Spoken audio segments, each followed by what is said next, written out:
Welcome friends, আপনারা দেখছেন ডিডিটিভি Bangla YouTube channel, সঠিক খবরের একমাত্র চ্যানেল। নমস্কার। আরজি কর কাণ্ড।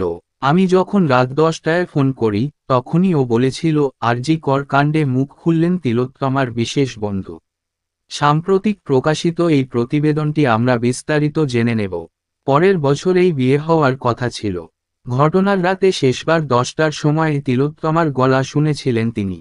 তারপর আর নয়, ফোন আর ধরেননি। 10টার সময়ে যখন কথা হয়েছিল, তিলোত্তমা তার বিশেষ বন্ধুকে জানিয়েছিলেন, ব্যস্ত রয়েছি, একটু পরে ফোন করছি। কিন্তু সেই ফোনটা আর আসেনি। এতদিন কথা বলার মতো পরিস্থিতিতেই ছিলেন না তিনি।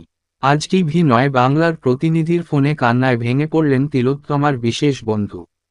কিন্তু বিশেষ বন্ধুর কথায় উঠে এল বিস্ফোরক তথ্য। তার কথায় ঘৃণ্য আশু বিপদের আঁচ করেছিলেন তিলোত্তমা। তিনি বললেন, আমি রাত 10টায় ফোন করেছিলাম। আমাকে বলল, একটু ব্যস্ত আছি, পরে ফোন করছি।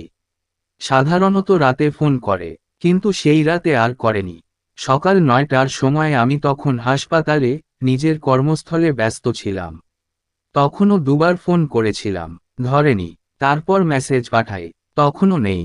আমি তো দুঃস্বপ্নের শেষ পর্যায়ে গিয়েও কখনো এই ঘটনা ভাবতে পারিনি। স্বপ্নের শেষ। ফোনেই গলা ধরে এল তিলোত্তমার বিশেষ বন্ধুর। সামনের বছরেই বিয়ে হওয়ার কথা ছিল তিলোত্তমার, কিন্তু তার আগেই সব শেষ। তিলোত্তমার বিশেষ বন্ধু জানালেন, ঘৃণ্য আশু বিপদের আঁচ হয়তো আগেই করতে পেরেছিলেন তিলোত্তমা। আগে নাইট ডিউটি করতেন, কিন্তু সম্প্রতি নাইট ডিউটি করতে চাইতেন না তিলোত্তমা। বৃহস্পতিবার রাতেই ঘটে যায় অনর্থ। রাজ্যের গণ্ডি পেরিয়ে সেই ভয়াবহ ঘটনার রেশ পৌঁছেছে দেশ। কর্মবিরতির ডাক দিয়েছেন দেশের চিকিৎসকরা।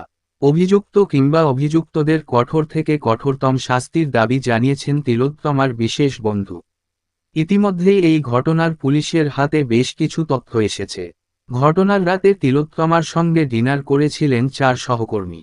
সেই 4 ডাক্তারকেও ইতিমধ্যে নোটিশ পাঠিয়েছে লালবাজার। এই ঘটনায় একাধিকজন জড়িত কিনা সেই বিষয়টা খতিয়ে দেখা হচ্ছে। এই ছিল আজকের গুরুত্বপূর্ণ আপডেট। ধন্যবাদ।